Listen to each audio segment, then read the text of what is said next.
Hi everyone, this is Karma Lichty-Baumann with Onward Studios. In this video we're going to cover how to install WordPress. Now the actual steps may look a bit different depending on which web host you are going with. I'm going to be using SiteGround, which is a host I highly recommend for WordPress websites. So I've logged into my account at SiteGround. I'm going to take you through the steps on how to install. Now, usually on any web host, the steps will be very similar. You might just navigate a little bit differently to find the right option, but overall it's going to be very similar to what you see in this video. Our goal is to get to our C panel. I call it the control panel. It's where things happen behind the scenes with our entire website. You'll learn in a later video that there's another login to get into the WordPress portion of your website, but the C panel is actually kind of even behind that. It's the overarching control panel for the website, not just for WordPress. In the C panel, most web hosts will have a section on the C panel to install commonly used website development packages. That's a mouthful, but we are interested in WordPress, so we're going to look for that option. Sometimes it's towards the bottom under software. It might be often called Softalicious. I notice here for SiteGround, they have an auto installer section, and I'm looking for WordPress, which is this one right here. So you're going to look for something similar on your control panel for your web host. Now, just a quick reminder, if you're using WordPress.com, which I do recommend for those just doing a personal site or for those individuals wanting to just become familiar with WordPress, get an account on WordPress.com. You don't need to do this step. It's done for you. If you need a more robust site, if you're doing a business site, I recommend using SiteGround and doing these steps or something similar.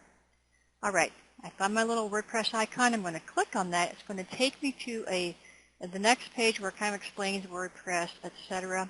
You're looking for an option to install, which I notice right here, so I'm going to click on that. Now this is where it's going to be almost the identical steps across the board on any web host. For the most part, I'm going to point out a few exceptions. I'm going to choose your protocol here. If you have that option, you'll want to go either with HTTP or HTTPS, which is a secure site. That's up to you how you want to do that. I do think eventually everything's going to be under HTTPS.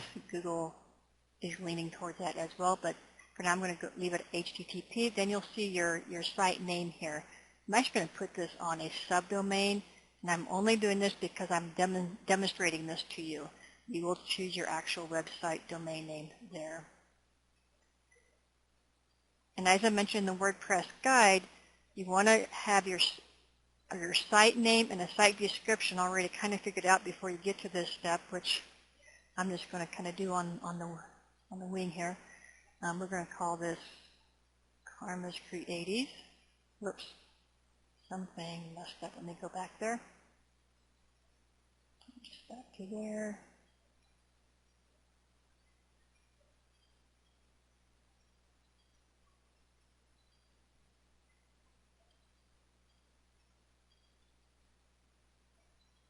Do a short site description.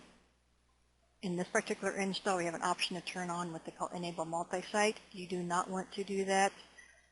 I'm assuming that you'll be doing one site. This is a lot more advanced than what we want to get into here. And then you're going to enter your what we call the admin username and password.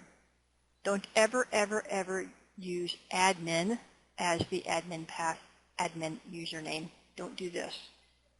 Okay? That's way too easy. You do want to keep your site as secure as possible, so don't go with that. You might just go with, if there's a default in there, you might just go with that or something that you recognize. Make sure you write this down somewhere because you're going to need this in the next step when you want to actually get into WordPress. This information you're going to use over and over and over, so make sure you write this down somewhere. You also want to set up the admin password. You can go with the default if you'd like.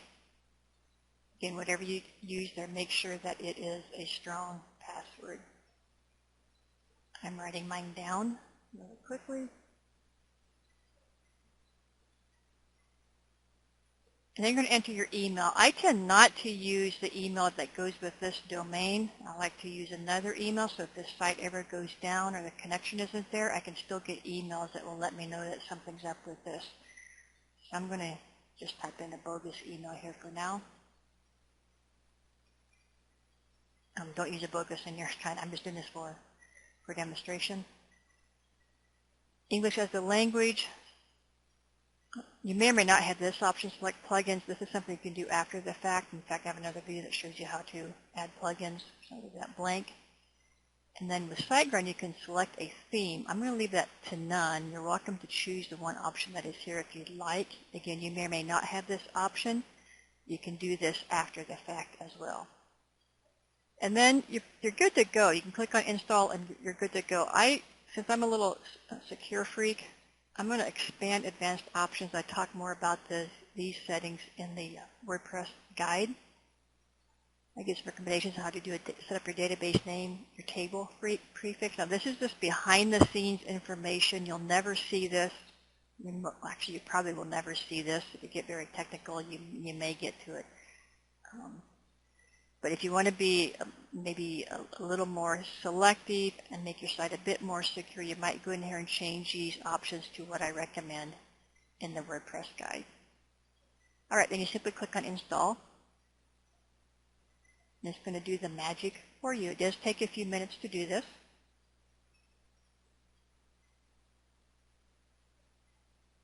And there it is. Now, when you're done installing, make sure you write down this URL. They call it the administrative URL somewhere. You're going to need this information to log into WordPress, which is where we will be going now from every step here on out. We're going to go into WordPress itself. Since we now have installed it on our site, we can go into WordPress to set up our site. So that's the URL I need. Then, of course, the admin username and password that we just wrote down is also the other bits of information I will need in the next steps. All right, so that's how you install WordPress.